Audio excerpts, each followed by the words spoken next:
This program is rated PG. It contains themes and scenes which may not be suitable for very young audiences. Parental guidance is advised.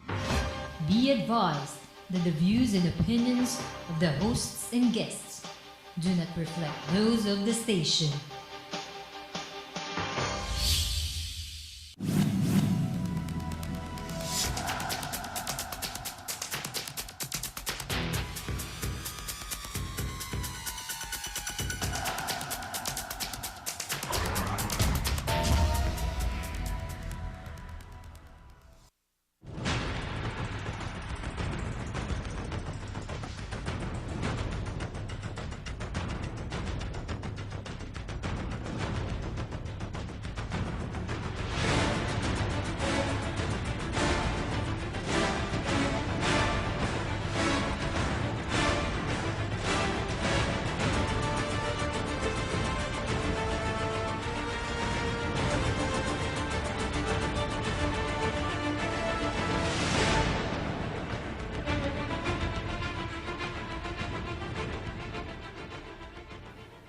Good evening, Philippines. Maayong gabi sa Tibok, Luzon, Visayas, Mindanao, up to Sabah. Bismillahirrahmanirrahim. Assalamualaikum warahmatullahi wabarakatuh. Ako po si Eric Espina. Ito po ang inyong nag-iisang republika. Well, you know, the country is indeed in a flux. The palace has rounded up the so-called wagons. And political fault lines have indeed come about from different sectors of our society, whether you talk about the Visayas, whether you talk about Mindanao, whether you talk about Luzon, there are different organizations that have popped up just by opening the papers. They come under different acronyms. And to better understand the sentiments, the pulse of the currency of these movements, their thoughts, let us talk to a familiar face who is part of Save Our Nation, if I'm not mistaken, Save the Nation movement, Mr. Butch Valdes. Good afternoon. Good evening. Good evening. Good evening. Yeah, Yes. Butch, the program asked the question, what next? Mama Sapano happened. The truth seems to be uncovered by granular snippets of videos that are coming out through investigations. People are realizing, waking up regarding their government, regarding its virtues. There are calls for resignation for the negotiators. There are calls that dubbed or put the MILF as terrorist organization. There are some calling for the president to say, I'm sorry. We're all looking at all these trial balloons. What will happen to BBL? Is BBL equated to peace? Or is there another option to BBL? So we're looking to people who could, give us some form of direction, a weather vane for this. Well, in our organization, both of the Save the Nation movement and the S4S, which is Solidarity for Sovereignty, we have looked at this from the very beginning, prior even to the election, so-called election of Noynoy Aquino. And we see this whole thing as a process, Eric, rather than be caught in a issue per issue basis. No? You must understand that all of these things are happening, and people are now talking about the events that had happened some years back. No? And basically manifesting the incompetence and the dishonesty of this present government. Okay. We don't have to make an inventory of all of this, but we have to look at it as a process. First of all, prior to his election in 2010, there have been documents already being circulated questioning the mental capacity of Noynoy. Okay. And this was poo-pooed by a counter campaign. No? Okay. And at that time, because of the anti-Gloria sentiment and all of this sort of thing, it was quite easy to mobilize people to go into a Cory presidency, in effect. No? So they were able to push this, despite the fact that it not only was there a claim that the person is mentally challenged, no? but also because of the constitutionality of that whole election. No? Yeah, in our constitution, it basically mandates the COMELEC, no, to handle national elections. Okay, I'll cut you off a little bit, Butch, though. Yeah. This is just to put it on the record. If former President Cory Aquino had not passed away, would Noynoy Aquino be in the radar? I certainly would doubt that he would be, and probably even his mother would stop him from any inclination or tendencies to try to become president. He was not even considered No. as president. No. So this is very clear indication that the fuse that lighted the candidacy of Noynoy Aquino was the passing away of Cory. Cory Aquino. Yes. So this is the qualification. Should I say the only qualification? Probably the only one. No? The only qualification why Noynoy Aquino was voted upon by the Filipino people. Is that, oh my goodness, is that, He was like a media creation. okay. Actually, much like his mother, but never mind his mother. But But he. is this the way we're going to elect our presidents? Because, my goodness, I mean, because a former president dies, the son, therefore, ergo, inherits the highest office of the land, the presidency, to be able to run what, at that time, maybe 70, 80 million people's lives. Yeah.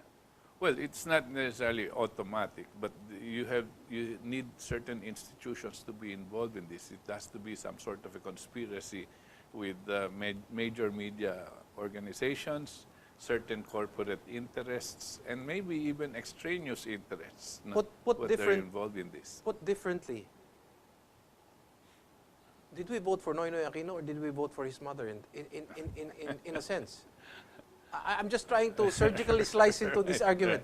Did we vote for Noynoy or did we actually vote for Cory Aquino? Because it was more of a sympathy vote.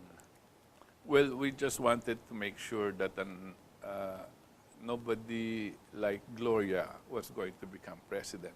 And among the candidates at that time, no, it seemed that Cory Aquino's legacy, no, was how do you say it, regenerated, no, Okay. in the minds of the Filipino people, and the campaign was, if the mother is honest, then maybe the son is also honest. No? Okay. So, and we were moving towards that because again, what was hitting Gloria Arroyo's government was corruption, dishonesty, no? Yes.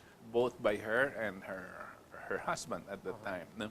So again, because of this, we went for the sloganeering, which was tuwid na daan and walang mahirap kung walang corrupt and all that sort of thing. No? Pasok na naman tayo on that direction. This kind of sloganeering, was this, how would I say it, personal to the candidate? Or was this spoon-fed into him? Because there are presidential candidates who can stand on their feet. Yeah. They have certain core values born out of experience, life experiences, life-changing experiences out of their education that allows them to make certain value judgment and that defines their life. That's why when they appear before the public, they can make certain statements with conviction. Were these statements made out of convictions Conviction. or this was spiced up and when it was fed to him because he could identify with it, then at least he could say it with some form of sincerity.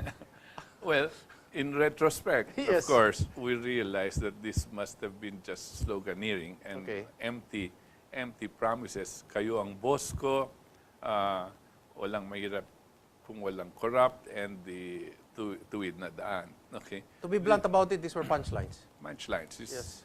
And it catches. These marketing people, these campaign strategists usually use this. And of course, you have a very friendly major media institution that is backing up everything and promoting you to the detriment of all the other candidates, of course. And of course, it happens. And you can mobilize minds of the people towards a certain direction. This now reminds me of what? A pamphlet, I think, that looked like this, that was written by Manoling Morato. Why I would not vote for Noynoy Aquino. I don't know if you read about it, but it would be interesting reading today. Because on hindsight, I don't know whether those of us who will be able to, who have it and read it, will agree with it or not. I'm not saying whether I'm for or against. I'm simply saying it would be interesting reading. Yeah.